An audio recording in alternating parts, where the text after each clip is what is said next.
الحمدللہ رب العالمین والعاقبۃ للمتقین والصلاة والسلام علی سید الانبیاء والمرسلین اما بعد فاعوذ باللہ من الشیطان الرجیم بسم اللہ الرحمن الرحیم ان الدین عند اللہ الاسلام صدق اللہ مولانا العلی العظیم۔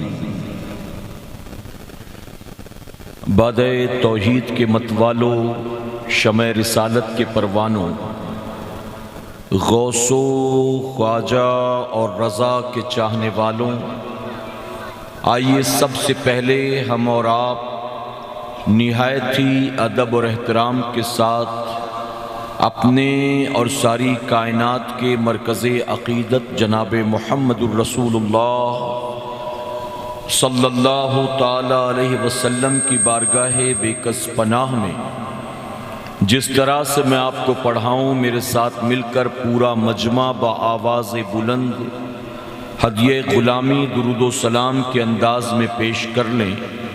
پڑھیں الصلاۃ والسلام علیک یا رسول اللہ، الصلاۃ والسلام علیک یا حبیب اللہ،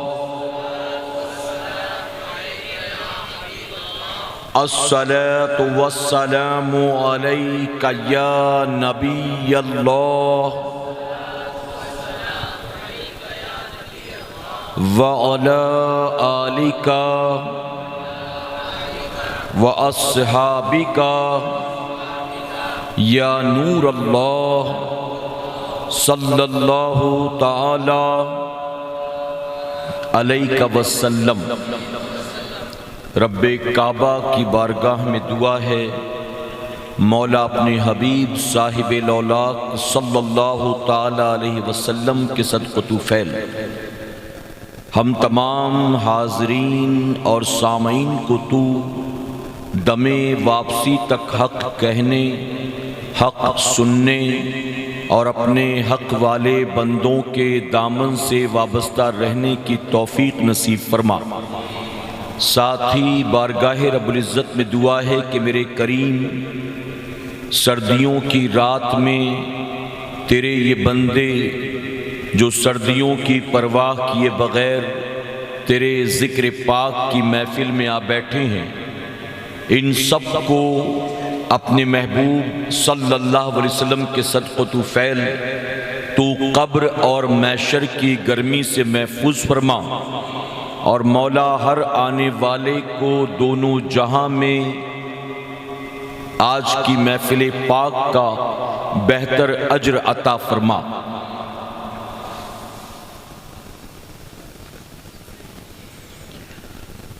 جو درس شہ بطحہ نے دیا وہ درس پڑھانا بھول گئے، جو درس شہ بطحہ نے دیا وہ درس پڑھانا بھول گئے، اوروں کو جگانا یاد رہا خود ہوش میں آنا بھول گئے، اور چھوڑ کے آپ کا دامن رحمت آقا ہم سے بھول ہوئی، چھوڑ کے آپ کا دامن رحمت آقا ہم سے بھول ہوئی، کھو دی اپنی قدر و قیمت آقا ہم سے بھول ہوئی، دنیا کے ٹھکرائے ہوئے ہیں آپ کے در پہ آئے ہوئے ہیں، دنیا کے ٹھکرائے ہوئے ہیں آپ کے در پہ آئے ہوئے ہیں، کھول دیں اپنا دامن رحمت آقا ہم سے بھول ہوئی۔ میرے پیارے آقا علیہ الصلاۃ والتسلیم کے پیارے دیوانوں، آپ جانتے ہیں کہ کن حالات میں آج کی اس محفل پاک کو سجایا گیا ہے۔ پروگرام کہیں اور ہونا تھا، وہاں سے دھیرے دھیرے سرکتا ہوا یہاں پہنچا، اب یہاں پر بھی آپ جانتے ہیں کہ وقت کافی ہو چکا ہے، تو اس طرح کے معاملات اور ڈسٹربنس تو ہوں گے ہی۔ آپ کی توجہ صرف اور صرف اس منبر رسول کی طرف ہونی چاہیے۔ یہاں سے جو بھی پیغام جب تک آپ تک پہنچایا جائے، آپ پوری طرح سے صرف وہاں کانسنٹریٹ کریں۔ کون آیا، کون گیا، والیوم کم ہوا، پھر سے بڑھا دیا گیا، کوئی نیا آ کر بیٹھا، کوئی پرانا اٹھ کر چلا گیا، آپ کو اس کا ٹینشن لینے کی کوئی ضرورت نہیں ہے۔ یہ سب انتظامیہ والے دیکھیں گے۔ آپ جس کام کے لیے آئے ہیں، آپ کی توجہ وہاں ہونی چاہیے، ٹھیک ہے؟ میرے پیارے آقا علیہ الصلوۃ والتسلیم کے پیردیوانوں، آپ جانتے ہیں کہ رفیق صاحب نے اپنے بیٹے آصف کی شادی کے موقع پر اس محفل پاک کا انعقاد کیا۔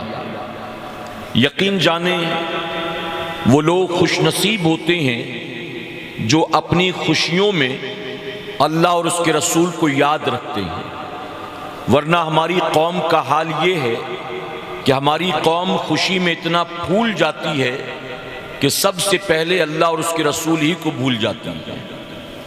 میرے پیارے آقا علیہ الصلوۃ والتسلیم کے پیردیوانوں، اچھی طرح سے اس بات کو ذہن میں محفوظ کر لیں، ہر مسلمان کی زندگی میں 3 موقع ایسے آتے ہیں جن مواقعوں میں اصل پتہ چلتا ہے کہ اس بندے کا اپنے رب اور رسول سے رشتہ کتنا مضبوط یا کتنا کمزور۔ اور وہ 3 مواقع کون سے ہیں؟ سب سے پہلا موقع جب کسی کے گھر بچے کی ولادت ہوتی ہے، کہ بچے کی ولادت کے وقت وہ صرف ناچتا گاتا ہے یا اللہ کا شکر بھی ادا کرتا ہے۔ اسی طرح دوسرا موقع جب کسی کے گھر میں شادی بیاہ ہوتا ہے تو اس وقت اصل رنگ اس کا کھل کر آتا ہے سامنے، کہ شادی بیاہ کے موقع پر پتہ چلتا ہے کہ اس کا رشتہ رب رسول سے کتنا مضبوط یا کتنا کمزور ہے۔ اور تیسرا موقع جب کسی کے یہاں انتقال ہوتا ہے تو انتقال کے موقع پر بھی بہت سارے لوگ وہ کام کر جاتے ہیں جن کاموں سے اللہ اور اس کے رسول صلی اللہ علیہ وسلم نے منع فرمایا ہے۔ میرے پیارے آقا علیہ الصلوۃ والتسلیم کے پیردیوانوں، یاد رکھیں، اپنی خوشیوں کے موقع پر اللہ اور اس کے رسول صلی اللہ علیہ وسلم کو یاد کرنا یا دین کے دامن کو اس وقت بھی مضبوطی سے تھامے رکھنا، یہ ہر کسی کے بس کی بات نہیں ہے۔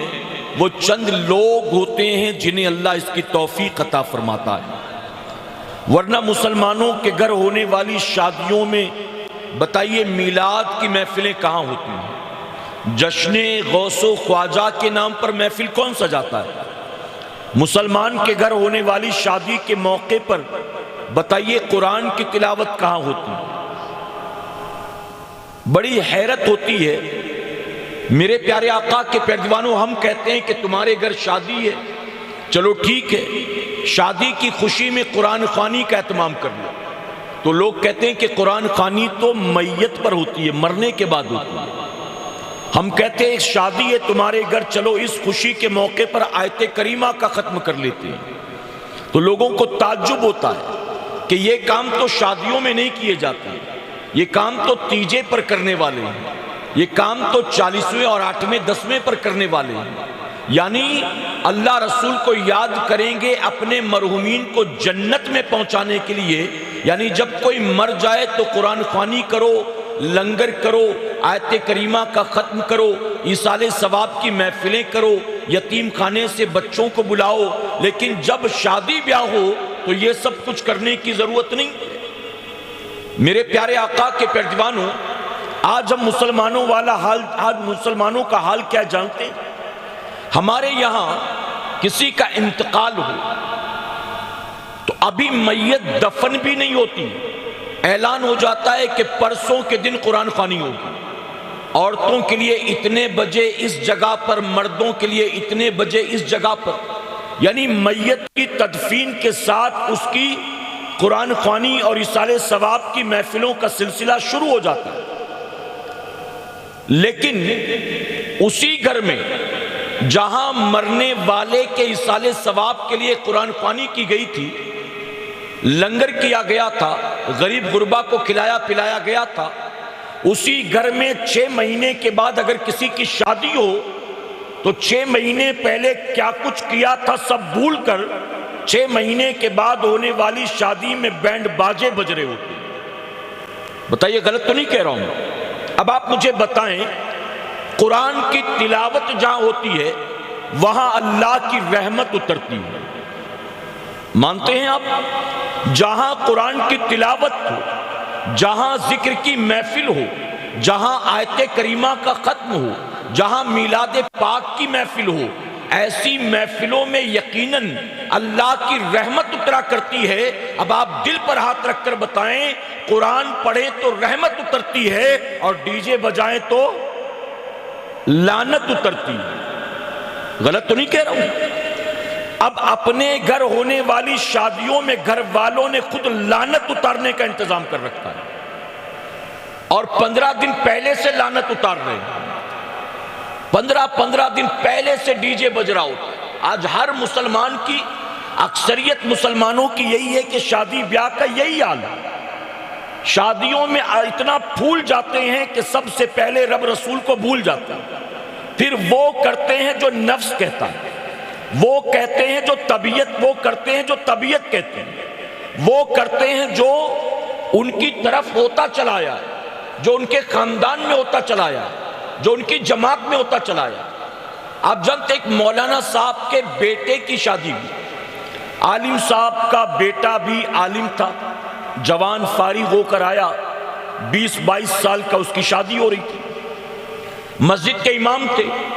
امام صاحب نے کہا مسلمان کی بارات کیسے نکلنی چاہیے نا، اے محلے والوں آج میں تمہیں بتاؤں گا، چونکہ میرے بیٹے کی شادی ہے، پہلا بیٹا ہے، شادی بھی سالوں کے بعد میرے گھر ہو رہی ہے، تو میں آج تمہیں بتاؤں گا کہ مومن کی بارات کیسے نکلتی ہے۔ بیٹے کو گھوڑے پر بٹھایا، سہرا بھی پہنایا، کیوں؟ نہ گھوڑا منع ہے شریعت میں، نہ سہرا منع ہے شریعت میں، بٹھا دیا۔ بٹھانے کے بعد جب باراتی حاضر ہو گئے، بارات نکلی تو کہا کہ اب اے باراتیوں میں آگے آگے حضور کا کلمہ پڑھوں گا اور تم سب میرا ساتھ دینا۔ اور پھر جب بارات نکلی تو لا الہ الا اللہ محمد الرسول اللہ پڑھ رہے تھے لوگ، اشہد ان لا الہ الا اللہ واشہد ان محمد عبدہ ورسولہ پڑھ رہے تھے لوگ۔ دولہا گھوڑے پر بیٹھا تھا، سہرا بندھا تھا اور کلمے کے سائے میں بارات چل رہی تھی۔ اب جب کلمے کی آواز سنی گھر کی عورتوں نے تو کوئی کھڑکی میں آ گیا، کوئی چھت پر آ گیا، کوئی گیلری میں آ گیا، انہوں نے سمجھا شاید کسی کا جنازہ جا رہا ہے۔ اعلان تو ہوا نہیں مسجد سے کہ کس کا انتقال ہوا، پھر جنازہ کس کا جا رہا ہے کہ اتنے لوگ ہیں اور کلمے کی آواز آتی ہے۔ لوگوں نے گھر کی چھتوں سے جھانک کر دیکھا تو میت کہیں نظر نہیں آئی، بلکہ ایک دولہا گھوڑی پر بیٹھا چلا جا رہا تھا۔ عورتوں سے نہ رہا گیا، نیچے اتر آئیں، پوچھا یہ دولہا کون ہے، کس کے گھر کی بارات جاتی ہے؟ لوگوں نے کہا امام صاحب کا بیٹا ہے، امام صاحب کے بیٹے کی بارات جاتی ہے۔ عورتوں نے اپنے امام کو گھیرا، سوال کیا حضور ہم نے تو آج تک میت کے ساتھ کلمہ دیکھا تھا، آج دولہے کے ساتھ پہلی بار کلمہ دیکھا ہے۔ تو مسجد کے امام نے کیا کہا؟ مسجد کے امام نے کہا تم نے کلمے کے ساتھ صرف مرنا سیکھا ہے، میں تمہیں کلمے کے ساتھ جینے کا طریقہ بتلاتا ہوں۔ تو یہاں انتظار ہوتا ہے، مر جائے تو قرآن پڑھیں گے، مر جائے تو محفل کریں گے، مر جائے تو آیت کریمہ پڑھیں گے۔ غلط تو نہیں کہہ رہا ہوں میں؟ کیا بتائیے کسی کے گھر ہونے والی شادی میں قرآن خوانی نہیں ہو سکتی؟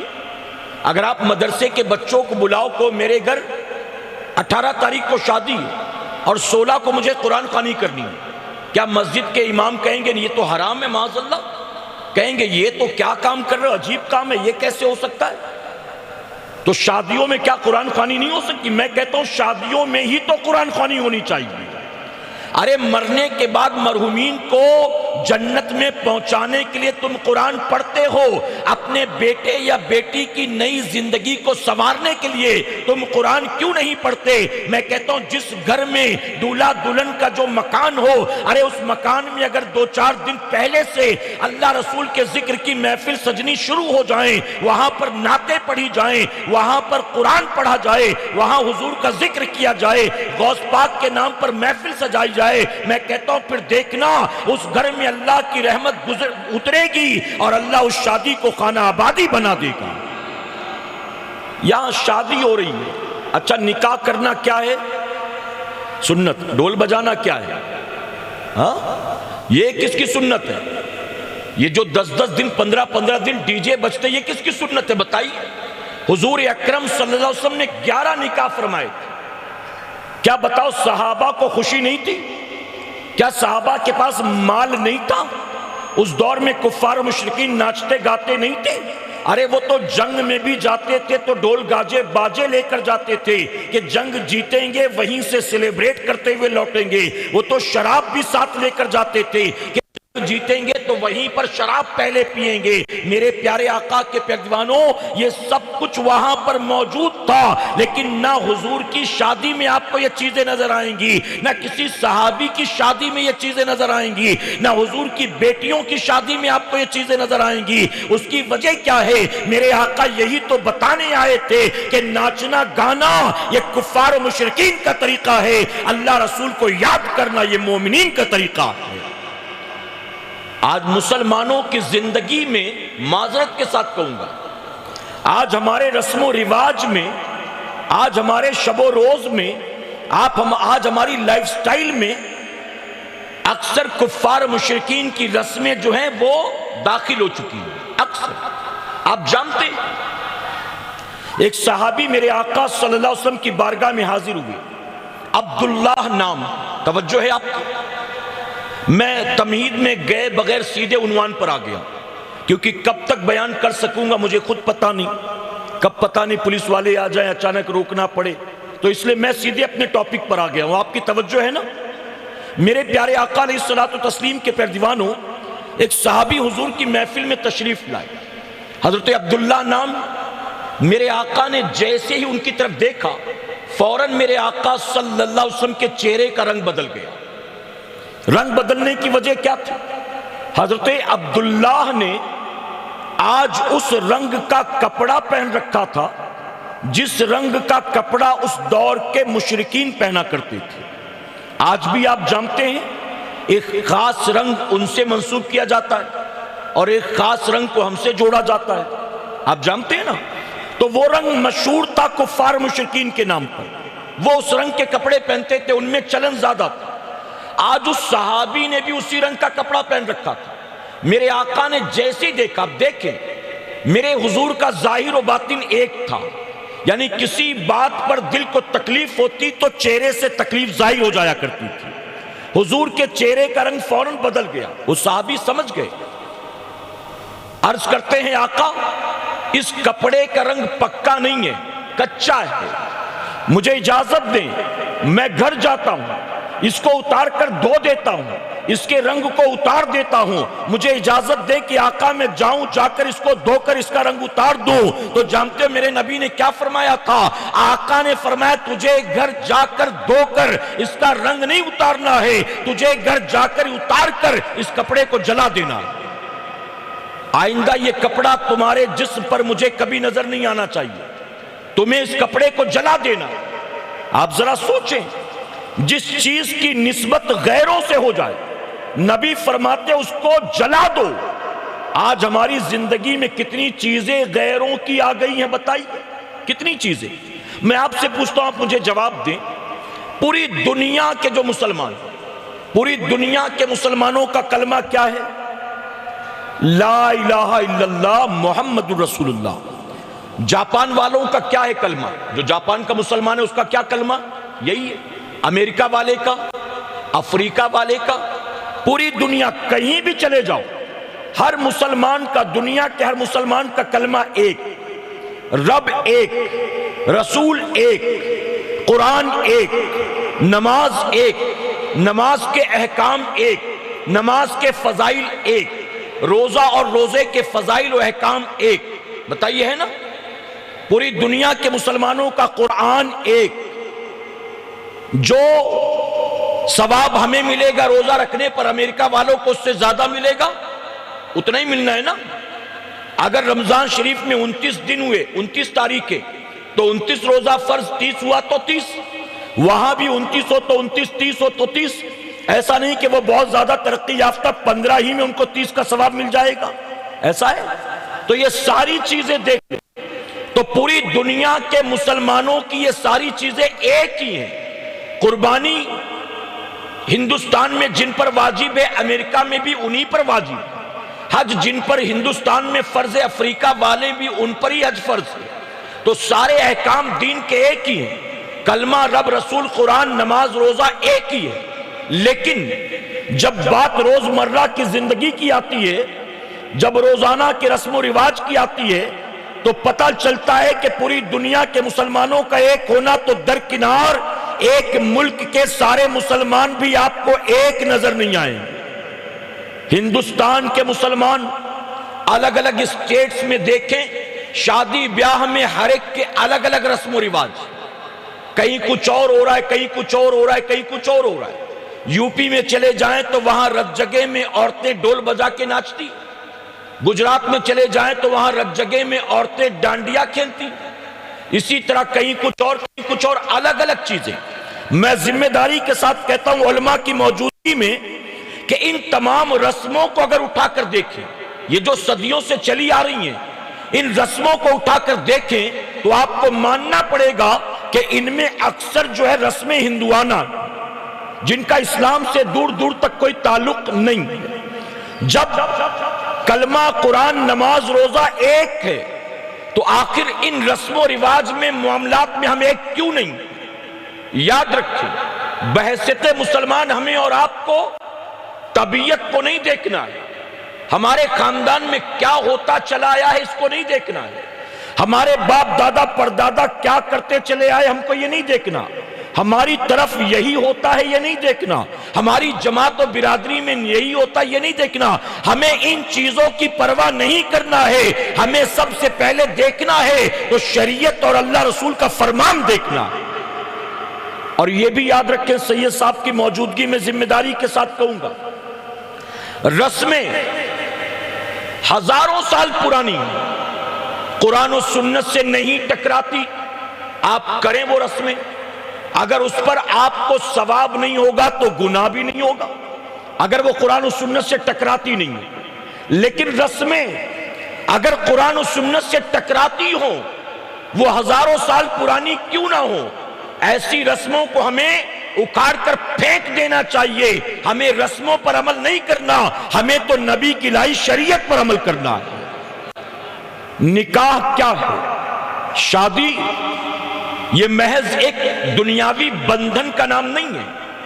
یہ ایک مرد و عورت کے درمیان یا دو خاندانوں کے درمیان میوچول انڈرسٹینڈنگ کا نام نہیں ہے. نکاح کتنی بڑی چیز ہے جانتے ہو؟ حضور نے فرمایا جس نے نکاح کیا اس نے آدھا دین مکمل کر لیا. اور محبت سے کہیں، جن کی شادیاں نہیں ہوئی وہ غور سے سنیں، جن کے گھر ہونے والی ہے وہ ماں باپ بھی غور سے سنیں، اور سننے کے بعد اپنی اصلاح خود کرنے کی کوشش کریں. آقا نے فرمایا جس نے نکاح کیا اس نے آدھا دین مکمل کیا. پتہ چلا نکاح کا تعلق دنیا سے نہیں ہے، ہمارے دین سے ہے. تو جب نکاح کا تعلق دین سے ہے تو نکاح ہونا بھی دین ہی کے مطابق چاہیے نا، دنیا کے مطابق نہیں ہونا چاہیے. آج ہمارے یہاں منگنیوں میں لوگ 2-2 4-4 لاکھ روپے خرچ کر دیتے منگنی میں. اور منگنی آج مسلمان کی منگنی اللہ اکبر. اسلام میں منگنی سے مراد کیا ہے؟ منگنی کیا ہے؟ فرمایا کہ لڑکے والے کسی لڑکی کو پسند کر لیں یا لڑکی والے کسی لڑکے کو پسند کر لیں، اپنی بیٹی کے لیے، بانجی بتیجی کے لیے، بہن کے لیے، یا لڑکے والوں نے کسی لڑکی کو پسند کر لیا بیٹے، بھائی، بتیجے، بانجے کے لیے. تو اب پسند کرنے کے بعد صرف دونوں خاندانوں میں بات طے ہو جائے کہ آپ کی بیٹی ہمیں قبول ہے، آپ اپنی بیٹی سے ہم اپنے بیٹے کا نکاح کرائیں گے، آپ کی بیٹی کو اپنے گھر کی بہو بنائیں گے، دونوں خاندانوں میں بات طے ہو جائے اور اس کا اعلان ہو جائے، یہی منگنی ہے۔ علاوہ اس کے کارڈ چھپانا، ہال بک کرنا، کھانے پینے کا انتظام کرنا۔ اب تو منگنی میں لڑکے والے 2-2 3-3 بس لے کے جاتے ہیں، منگنی میں باقاعدہ۔ اب تو ہم مسلمان اتنا آگے نکل چکے کہ منگنی کا بھی کارڈ چھپنے لگا ہے، منگنی۔ اور پھر منگنی جب ہو جاتی تو کیا ہوتا ہے؟ ہمارے یہاں جو سب سے بڑی خرابی ہے، اول تو منگنی کے نام پر لاکھوں روپے کی فضول خرچی، اسراف۔ ہم کہتے ہیں ہم جیسوں کے ہاتھ میں، ارے تو نے اپنی بیٹی یا بیٹے کی منگنی میں جتنا پیسہ خرچ کیا، ہم جیسوں کے ہاتھ میں اگر اتنی رقم دے دیتا تو اتنے ہی پیسے میں ہم کتنی غریب بچیوں کے ہاتھ پیلے کر دیتے۔ جتنے میں امیر کی بیٹی کی منگنی نہیں ہوتی، اتنے میں غریب بچیوں کی شادیاں ہو جایا کرتی ہیں۔ میں گجرات ایک علاقے میں گیا، پہنچا تھا پروگرام کے لیے، انہوں نے کہا چاچا کے بیٹے کی منگنی حضرت آپ چلیں گے تو ان کو اچھا لگے گا۔ میں نے کہا ٹھیک ہے چلیے آپ کہہ رہے ہیں تو۔ جب پہنچا تو باقاعدہ بڑا سا فنکشن ہال تھا، اس فنکشن ہال میں بوفے سسٹم لگا تھا، اسٹیج پر لڑکا لڑکی ساتھ بیٹھے تھے اور 500,000 آدمی موجود تھے۔ میں نے سوچا شاید بولنے میں غلطی ہوئی ہوگی، میں نے کہا آپ نے کہا تھا منگنی ہے، یہاں تو مجھے لگ رہا ہے شادی ہو رہی ہے۔ تو انہوں نے کہا نہیں شادی نہیں حضرت، یہ منگنی ہی ہے، ہمارے یہاں منگنی ہی ایسے ہوا کرتی ہے۔ میں نے کہا لڑکا لڑکی ایک ساتھ اسٹیج پہ بیٹھے، انہوں نے کہا یہ تو آپ بیٹھا ہوا دیکھ رہے ہیں، پتہ نہیں اور کیا کیا کرتے ہیں، یہ تو آپ بیٹھا ہوا دیکھ رہے ہیں، ابھی تو منگنی ہو جائے پھر اور پتہ نہیں کیا کیا کریں گے، یہ منگنی ہے۔ میرے پیارے آقا کے پیروانوں، میں نے کہا منگنی میں اتنا پیسہ برباد، ارے اگر مسجد کا امام بلا لیتا اسی خرچے میں نکاح بھی ہو جاتا، اس کو 6 مہینے کے لیے پینڈنگ کیوں رکھا؟ تو یہ 6 مہینہ 8 مہینہ سال بھر پینڈنگ کیوں رہتا، منگنی کیوں رہتی؟ ہمارے یہاں منگنی کا مطلب ہوتا ہے جیسے لڑکی اور لڑکے کو لرننگ لائسنس مل گیا ہے کہ شادی ہوگی 6 مہینے کے بعد، مطلب تیرا لائسنس پکا ہوگا 6 مہینے کے بعد۔ یہ 6 مہینہ لرننگ لائسنس ہے، بیٹا ایک دوسرے سے ملا جلا کرو، گھوما پھرا کرو، بات چیت کیا کرو، ایک دوسرے کو اچھے سے سمجھ لو۔ میں پوچھتا ہوں آپ سے، کیا یہ اسلام نے جائز قرار دیا ہے؟ معاذ اللہ، یہ تو فورن میں ہوتا تھا، امریکہ میں لڑکی 17-18 سال کی ہوئی 20-22 سال کے لڑکے کو گھر لے آتی تھی اور اپنے ماں باپ سے تعارف کرواتی تھی، ہی از مائی بوائے فرینڈ، یہ میرا بوائے فرینڈ، آج سے ہم لیو ان ریلیشن میں رہیں گے، یعنی بن نکاح کے ہم میاں بیوی کی طرح ایک کمرے میں رہیں گے۔ انڈرسٹینڈنگ ہو گئی، ایک دوسرے کا معاملہ جم گیا تو ہم شادی بھی کریں گے 2 سال کے بعد، لیکن نہیں جمع تو یہ اپنے رستے میں اپنے رستے۔ اس طرح سے لڑکیاں نہ جانے کتنے لاتی ہیں لیو ان ریلیشن میں، اور 2-3 مہینے میں جھگڑا ہوتا، راستہ بدل کر نیا بکرا لے کر آتی۔ اور جانتے ہو وہاں حال یہ ہے، ان کی سوسائٹی کا حال یہ ہے، اگر ماں باپ اس بات کی مخالفت کریں تو وہ 911 پر کال کر کے پولیس کو بلا لیتے ہیں، اور پولیس والے آ کر ماں باپ کو وارننگ دیتے ہیں کہ تمہاری بیٹی بالغ ہو گئی ہے، سمجھدار ہے، اپنی زندگی کا فیصلہ خود کر سکتی ہے، اگر وہ چاہتی ہے اس کے ساتھ رہنا، تم کون ہوتے ہو روکنے والے؟ اگر تم نے زبردستی کی تمہیں اٹھا کر جیل میں ڈال دو۔ کیا بتاؤ ہمارا مذہب یہ الاؤ کرتا ہے؟ ہمارا مذہب، میرے پیارے آقا کے پیروانوں، میں ہندوستان میں بیان کر رہا ہوں، میں ذمہ داری کے ساتھ کہتا ہوں، یہ صرف ہمارا مذہب نہیں، ہمارے ملک کی مٹی کے اندر بھی یہ خباثت نہیں ہے، چاہے وہ غیر مسلم بھی ہوں، ان کے کلچر میں بھی یہ ناپاکی اور گندگی نہیں پائی جاتی ہے۔ اگر یہ آ رہا ہے آج ہمارے ملک میں تو یہ فورن سے امپورٹ ہو رہا ہے، یہ فورن سے، اور آج وہ دور آ چکا ہے کارپوریٹس میں جاب کرنے والیاں، میں بامبے جیسے شہر میں رہتا ہوں، بہت سی کارپوریٹس میں جاب کرنے والی لڑکیاں، بہت سے کارپوریٹ میں جاب کرنے والے لڑکے جو اکیلے رہتے ہیں، گھر بار کو چھوڑ کر کمپنی میں نوکری کرتے، بڑے بڑے شہروں میں، بامبے، حیدرآباد، بنگلور، چنئی، ایسی جگہوں پر وہ باقاعدہ اپنی ہی آفس میں جاب کرنے والی کسی لڑکی کے ساتھ جو ہے لیو ان ریلیشن میں رہتے ہیں، کسی کمرے کو کرائے پر دے کر، اور مقصد یہ ہوتا ہے کہ آدھا کرایہ یہ بھرے گی، آدھا میں بھروں گا، اور ہم دونوں ساتھ ساتھ رہیں گے، ایک ہی فیلڈ میں ہیں، ایک ہی کمپنی میں ہیں، ایک ہی ذات برادری کے ہیں، اگر انڈرسٹینڈنگ ہو گئی تو شادی بھی کر لیں گے، کوئی پرابلم نہیں ہے، لیکن جب تک شادی نہیں ہوتی تب تک ایک دوسرے کو سمجھ لیتے۔ ہمارے یہاں بھی یہی ہو گیا،